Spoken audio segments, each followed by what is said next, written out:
Hindi nagsustain na Nung simula lang ang laro, champion na kami.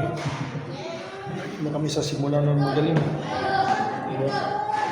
Wala, hindi ka na ng basketball. So, we have to learn how to play until the end. We were out-hustled starting the third quarter. And then out-hustled and I don't know. Probably we got affected so with the foul trouble of our import. Probably the locals got affected, but it's not an excuse. I told them that's not an excuse. We cannot rely on our import all the time. We have to play, we need to play all Filipino, so the level of play should not be affected. Yun lang yung sinasabi sa kanila. But tonight, well in the trap na wala, kanya-kanya. So, I know it's only the first game, but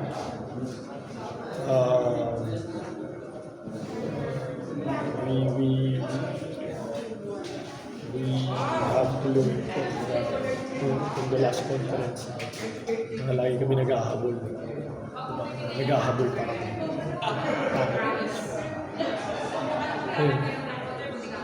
Yung FIBA calls ba, medyo nag-adjust yun? Hindi ko alam eh. Ang FIBA calls, ba na idea with FIBA, magagaling mo lang din. Diba? Kaya hindi ko rin maintindihan kung ano talaga eh.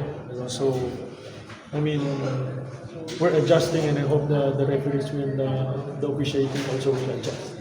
I know they're gonna adjust, but I mean, hindi ko alam kung anong magiging adjustment. Kami mag-a-adjust kami. Wala naman kami magagawa eh. We have to adjust. But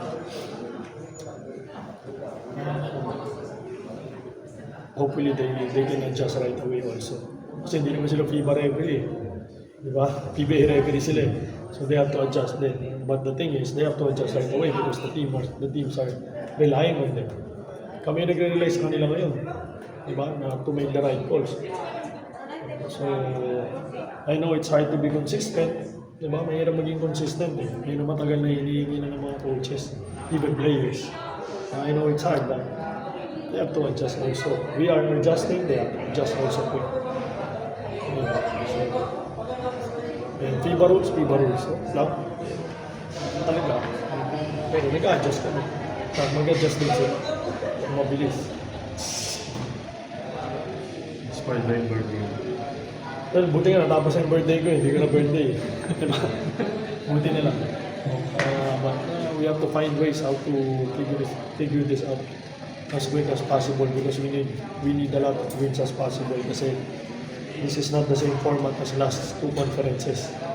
Medyo kailangan mo na parang may panalo dito sa group mo to have a chance to go to the next round. So, we'll see. Okay.